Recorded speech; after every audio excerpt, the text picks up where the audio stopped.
그것도 저는 민주당인 것 같아요. 녹색혁명, AI혁명, 또 우리나라가 외교적으로도 정말 힘있는 우리가 중심이 되는 조율하는 외교를 할 수 있어야 하거든요. 이제 그런 것들을 해내는 기능, 누가 하고 있는지. 저는 보수의 기능, 그리고 또 진보의 기능은 민주당이 다 하고 있는 상황이 되어버린 것 같은데요. 사실 이게 좋은 건 아니에요.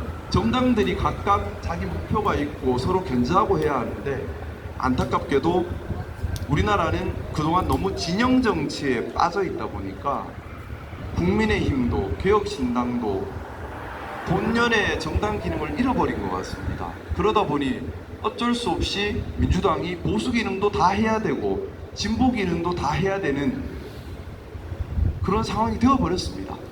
중요한 건 이제 잘 해야겠죠. 저는 이번에 대통령 후보 누가 돼야 할 것인가 정말 많은 고민을 했는데요. 이재명 후보 외에는 답이 없습니다. 왜냐하면 21대 대통령이 해야 될 역할이 큽니다.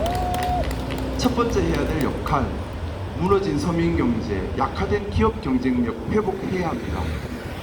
축소사회라서 모든 게 어두워지고 있어요. 이걸 다시 밝혀낼 길을 찾아야 합니다.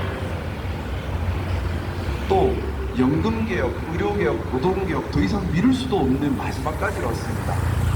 이 개혁들을 이뤄내지 못한다면 우리 미래 세대는 너무나 힘들 겁니다. 뿐만 아니라 소수의 비겁한 정치인들이 자기를 위한 정치를 한 것 때문에 생긴 진영 정치, 이로 인한 세대 갈등, 성별 갈등, 지역 갈등이 우리 사회 통합을 너무나 위협하는 단계까지 왔습니다. 지금 잠시 유세하는 동안에도 지나가면서 욕을 하는 분들도 계세요. 그만큼 서로가 용납을 못하는 사회가 되어버린 거예요. 이게 갈등인데 왜 시민분들께서 욕을 하셔야 돼요? 그럴 일 없는 거거든요. 이거 정치인들이 이렇게 만든 겁니다.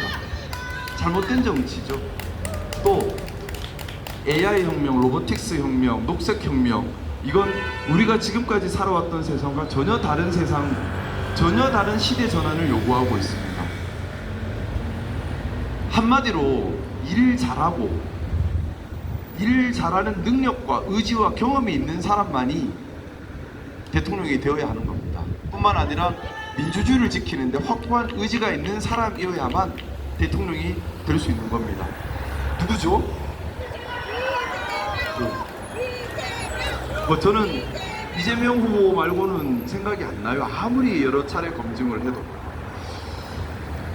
아마 저도 국민의힘에 있을 때는 이재명 후보에 대해서 막연하게 좀 나쁜 생각도 있었습니다.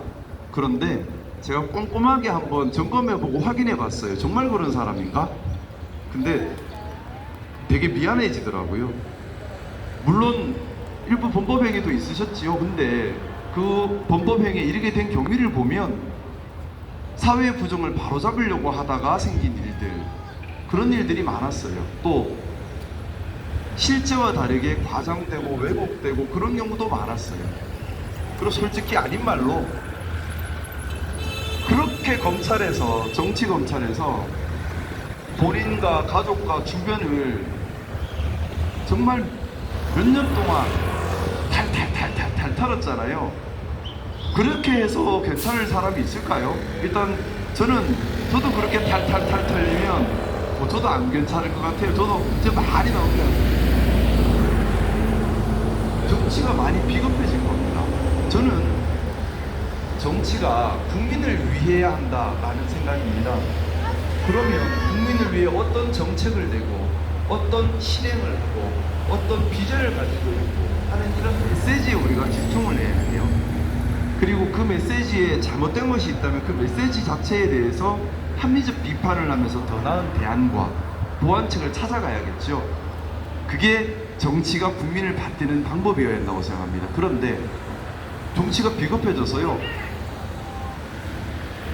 정치인이 하는 메시지에는 관심이 없고 그저 욕을 합니다.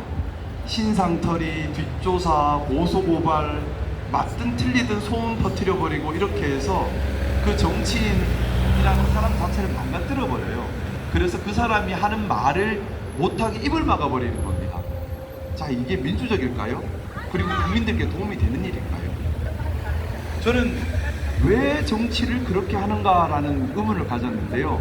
생각해보면 비겁하고 일하기 싫어서 그런 거예요. 일하기 좋아하는 정치인들은 열심히 일을 합니다. 그리고 그 성과로 국민들께 우리가 이만큼 일을 열심히 했고 앞으로 이렇게 열심히 할 것이니 또다시 국민들께 봉사할 기회를 주십시오라고 이야기를 합니다.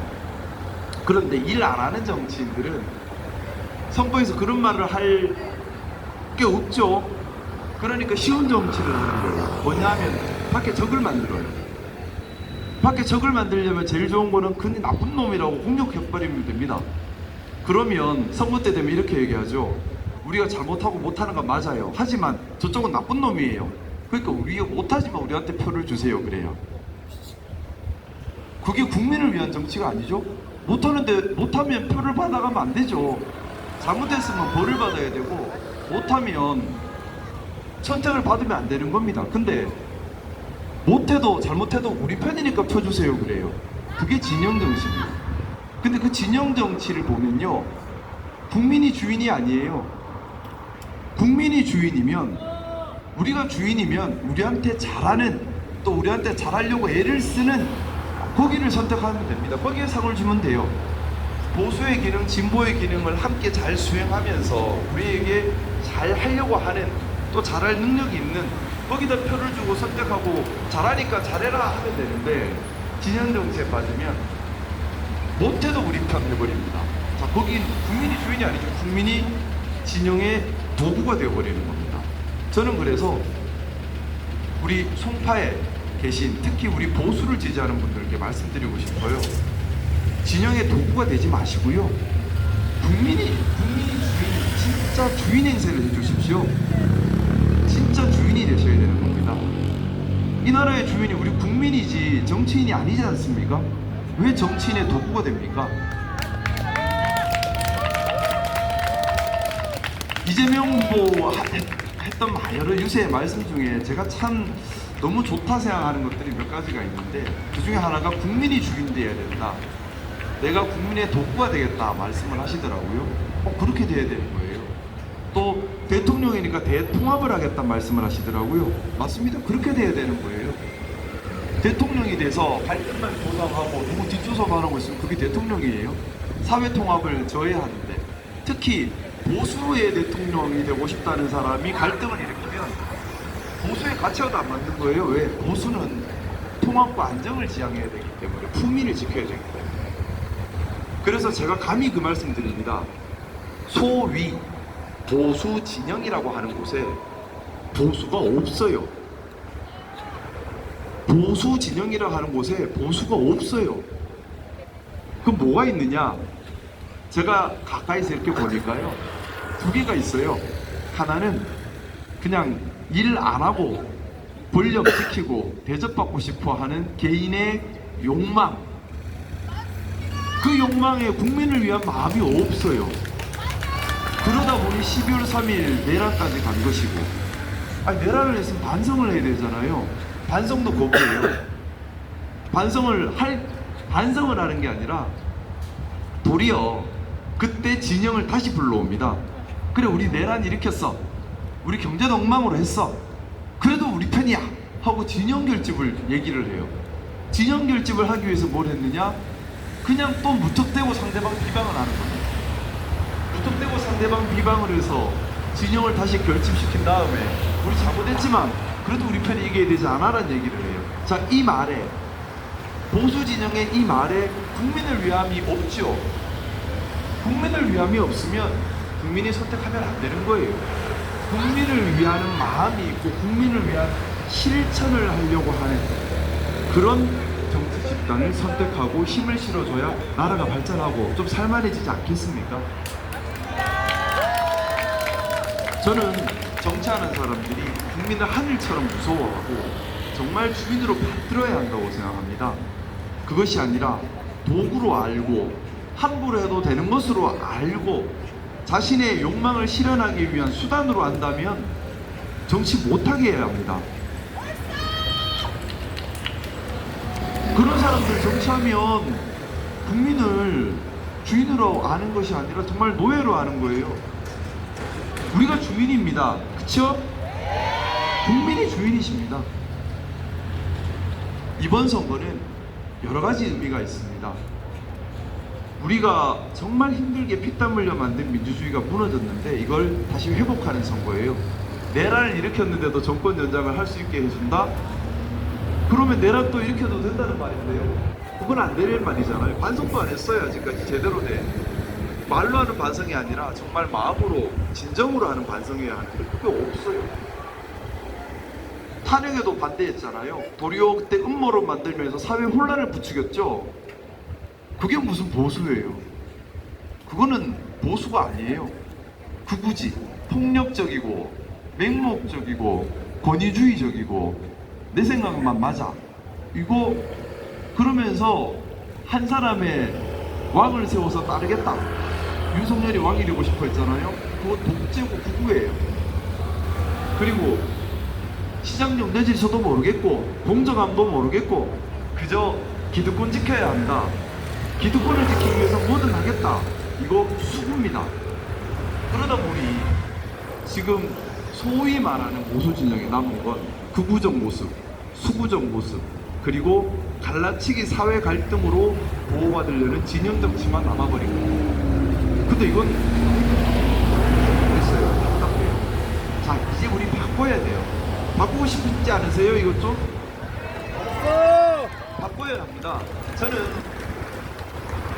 정치가 정말 좀 국민을 무서워하고 국민을 받드는 또 서로 비난하고 욕하는 게 아니라 국민을 위해 뭘 더 할까라는 잘하기 경쟁을 하는 그런 진짜 정치로 좀 바뀌었으면 하는 간절한 소망이 있습니다.